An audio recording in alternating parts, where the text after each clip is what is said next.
welcome or welcome back to my channel. We're back for another monthly reading wrap up. I read a good 9 books in March. A lot of these you did not see in videos. I feel like a lot of my reading wrap ups are kind of me reiterating stuff I've said in videos because I do try to film every single week, so I show what I read pretty much all the time.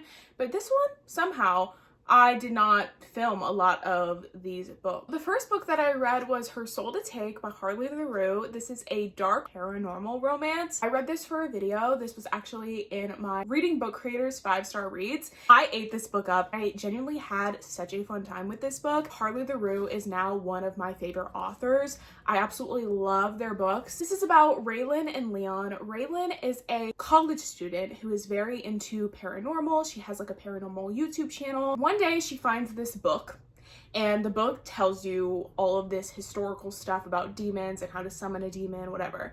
And she ends up summoning a demon. That demon is Leon, who is the main character of the story. He is on campus as like a security guard, so she sees him and they had a connection, but she didn't know he was a demon. And then he shows up when she summons him and he's like, hello. He's like, no, why did you summon me? The plot is so fun. I never really knew I would read a book about a demon and a college student when I first got into reading and love it.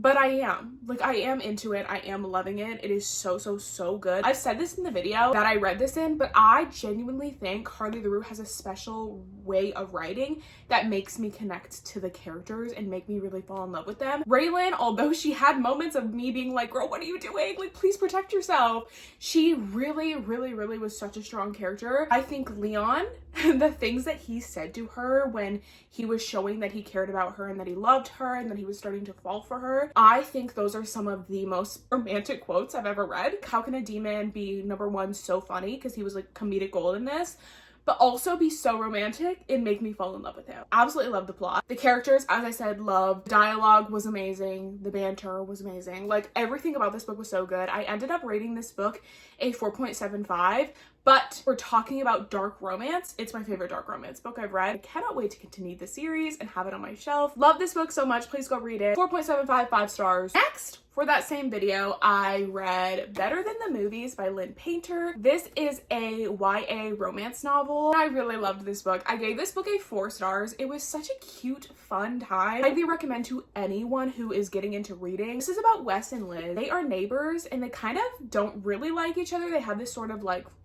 rivalry, like whatever going on. I don't know. They're not like the best of friends. She has a big crush on Michael, and Wes and Michael are friends, so Wes is going to help Liz get to Michael. The characters are so good. Like, Liz, loved her as a character. I loved the romantic connection between Wes and Liz. I thought it was so good and so adorable. I was like, y'all are so cute. Like, I love y'all. Y'all are gonna get married. Okay, I know there's a second book that just got announced where they break up.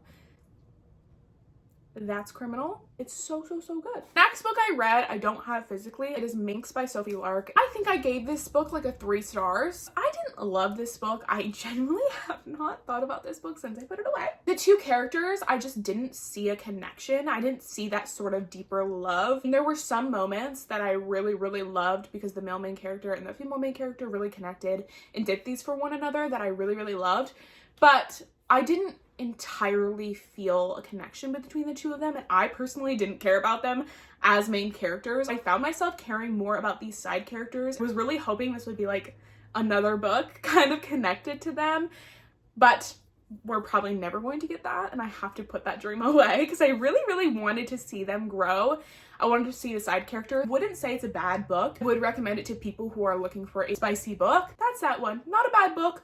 Would recommend it. Just have no connection to the book. I just like, it's a book that I read and I'm like, okay, I read it. The next book I read was The Risk by Elle Kennedy. This is about Brenna and Jake. Brenna is the daughter of the hockey coach for Briar. Jake is on the rival team, the star player of the rival team. So they kind of have this forbidden aspect, sort of a fake dating. I think I gave this book like a 4 stars. I really enjoyed it. I thought it was a really fun time. Connected with Brenna and her storyline of her kind of relationship with her dad. I really found myself like sobbing.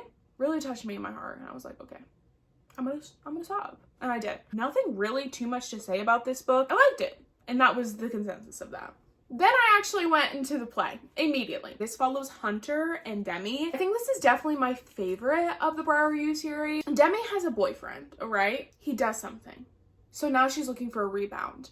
And her and Hunter were assigned to the same school project. They end up becoming friends. Hunter has this sort of pact with himself that he's going to be abstinent. She's looking for a rebound, goes to Hunter. That's sort of the dynamic, okay? But they're friends before. They form like a connection and like a form of friendship before, obviously, because she had a boyfriend.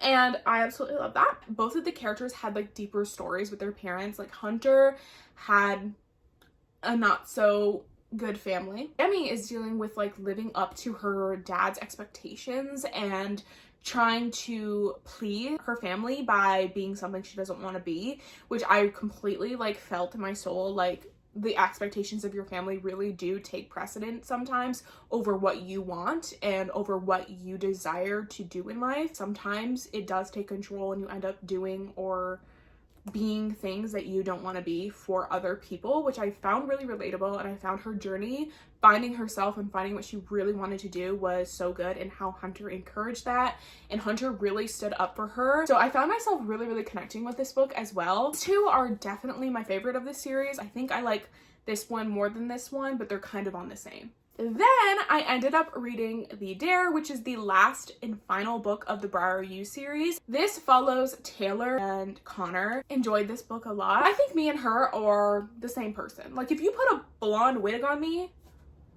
I think I'm Taylor. Thoughts that she had, her view of relationships and her relationships in the past. Okay, kind of relatable. Something she said really struck me in my soul and I was like, I'm looking into a mirror. I was like, that's kind of insane. He was also really good to her and in the relationship. Didn't love the third act conflict. I just felt like it was completely unnecessary. I do think that what happened in the third act was insane. Like that is disgusting.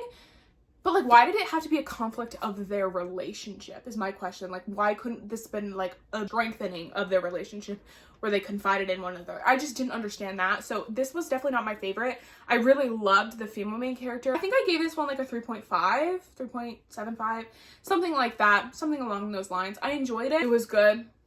Some of it annoyed me though. Continued with my hockey romance from Elle Kennedy. Reading The Graham Effect. This, yeah. Yeah. I really enjoyed it. This is a second generation series. We have Gigi Graham, is the daughter of Hannah and Garrett, has this arrangement with Ryder, who is not seen in the best light in the hockey world. She wants help with her hockey. He wants her to speak highly of him to her dad because he does not see Ryder in the best light. It ends up going into a sexual arrangement. Okay. Their connection was top tier. Their banter, I just found myself loving them. Saw her inner thoughts of what it's like to have a really famous, really talented dad and try to live up to those expectations. Ryder is dealing with a really traumatic household where he grew up in not the best settings and he has a dad who is, hello, like when I read it, I was like, that's sick and twisted. One of the scenes towards the end of this book happens on the rink and she gets injured. And the thing that Ryder says, I just about threw my book. You cannot be saying that because I'm gonna have a freak out. So I'm actually gonna give this book a 4.25. This was so good.